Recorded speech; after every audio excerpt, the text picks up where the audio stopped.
Perhaps you're waking up to find your bank account empty. No access to cash, credit, or financial services. This isn't a nightmare, it's what happened in 2023, the biggest banking crisis in history.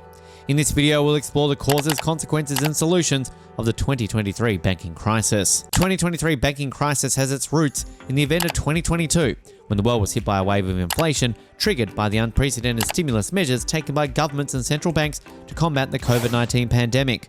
Inflation is the general increase in the prices of goods and services over time, which reduces the purchasing power of money. Inflation can be beneficial in moderate amounts as it encourages economic activity and growth. However, when inflation becomes too high or too unpredictable, it has devastating effects on the economy and society. Inflation in many countries led to central banks raising interest rates to slow down inflation. However, higher interest rates have negative consequences for borrowers and lenders. Banks face unrealized losses on their investment securities when interest rates rise, which affects their balance sheet, equity, and capital adequacy ratio. A lower CAR or ROE make banks more vulnerable and less profitable, leading to regulatory scrutiny and market pressure. In 2022-23, hundreds of banks around the world suffered huge unrealized losses on their bond holdings due to rising interest rates. According to the latest quarterly report from the Federal Deposit Insurance Corporation (FDIC), US banks face unrealized losses of $131.6 billion on securities in the third quarter of 2023, growing from the second quarter. Across the 86 banking systems that S&P Global Ratings covers, credit losses amounted to around $1.8 trillion over the 3 years to end 2023. These losses eroded the quality of capital of banks, making them more susceptible to shocks and stress. Some banks were unable to cope with the situation and collapsed under the weight of their losses. Others were forced to merge with stronger banks or seek bailouts from governments or central banks. The 2023 banking crisis affected different types of banks in different ways, depending on their size, business model, and exposure to risk. The crisis hit hardest on small and regional banks, which had less diversification, less liquidity, and more concentration of risk than large and global banks. Small and regional banks are banks that operate within a limited geographic area or serve as a specific customer segment. They tend to have more local knowledge and relationships than large and global banks, which gives them an advantage in serving their communities and niche markets.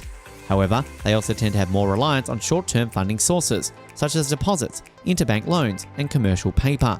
They also tend to have more investment in long-term assets, such as bonds, mortgages, and loans.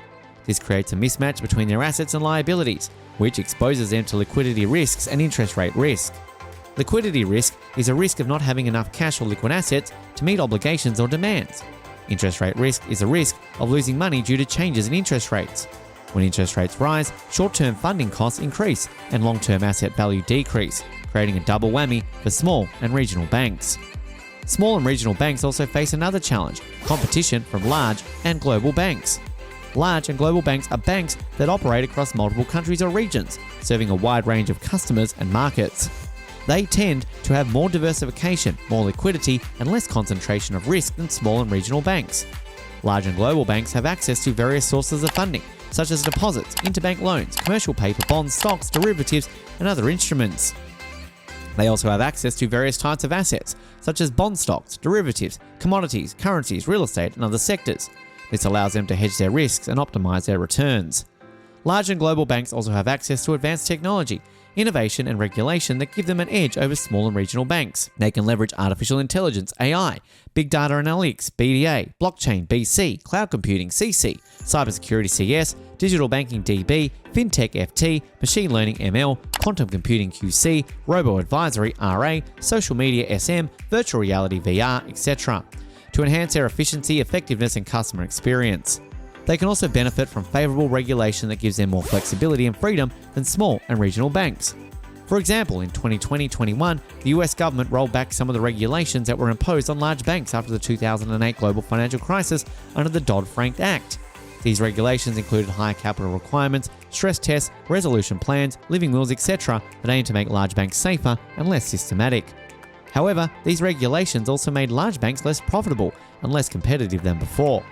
Therefore, the US government eased some of these regulations for large banks, allowing them to retain more capital, invest more in risky assets, pay more dividends, buy back more shares, etc., which boosted their performance and market value. The deregulation of large banks gave them an advantage over small and regional banks, which still face strict regulation under the Community Reinvestment Act, CRA, which requires them to lend low-income and minority communities. The CRA was enacted in 1977 to prevent redwindling, which is the practice of denying or limiting financial services to a certain neighbourhood based on their racial or ethnic composition. The CRA aims to promote fair lending and community development. However, CRA also imposes higher costs and risks on small and regional banks, which have to comply with complex and burdensome regulations and examinations. The CRA also exposes small and regional banks to more complexions from large and global banks, which can offer better terms and services to low-income and minority customers. The combination of higher interest rates, higher defaults, higher losses, lower capital, lower profitability, lower liquidity, and higher regulation put tremendous pressure on small and regional banks in 2022 to 2023. In 2023, the banking crisis hit large global banks with large exposure to risky complex assets, such as derivatives, leveraged loans, and mortgage-backed securities. These assets are difficult to value or hedge, lending to contingent effects. One of the largest banks to collapse due to involvement in risky assets was Deutsche Bank, with a history of aggressive risk-taking and a huge portfolio of derivatives and toxic assets estimated at $49 trillion in 2019. DB's troubles began in 2015 when it faced a series of scandals, fines, lawsuits, and investigations related to its involvement in money laundering, tax evasion, market manipulation, interest rate rigging, etc. DB tried to restructure and reform itself by cutting costs, selling assets, reducing risks, raising capital, and changing leadership, etc. But none of these measures worked. In 2022-23, DB's situation worsened as interest rates rose and markets became volatile. DB's derivatives portfolio suffered huge losses due to changes in interest rates, exchange rates, credit spends, etc. In October 2023, DB announced that it had failed to meet the minimum CAR requirement of 4.5% set by the European Central Bank (ECB), which supervises and regulates European banks. DB CAR fell to 3.8% below the regulatory threshold. This triggered a panic among DB's depositors, creditors, counterparties, investors, regulators, and governments. DB filed for bankruptcy on November 1, 2023, after failing to receive a bailout from both the German government and the ECB. The bankruptcy was the largest in history, surpassing that of Lehman Brothers in 2008. The failure caused widespread losses, disruptions, shocks, and instability in the global financial system, economy, and society.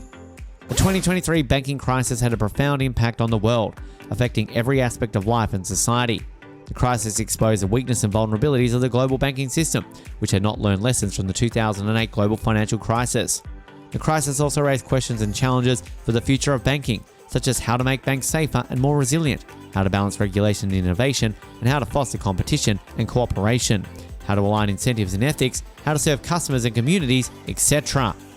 In this video, we've explored the causes, consequences, and solutions of the 2023 banking crisis, the worst financial disaster since the 2008 global financial crisis. We hope you have learned something new and useful from this video. If you like this video, please give it a thumbs up and share it with your friends.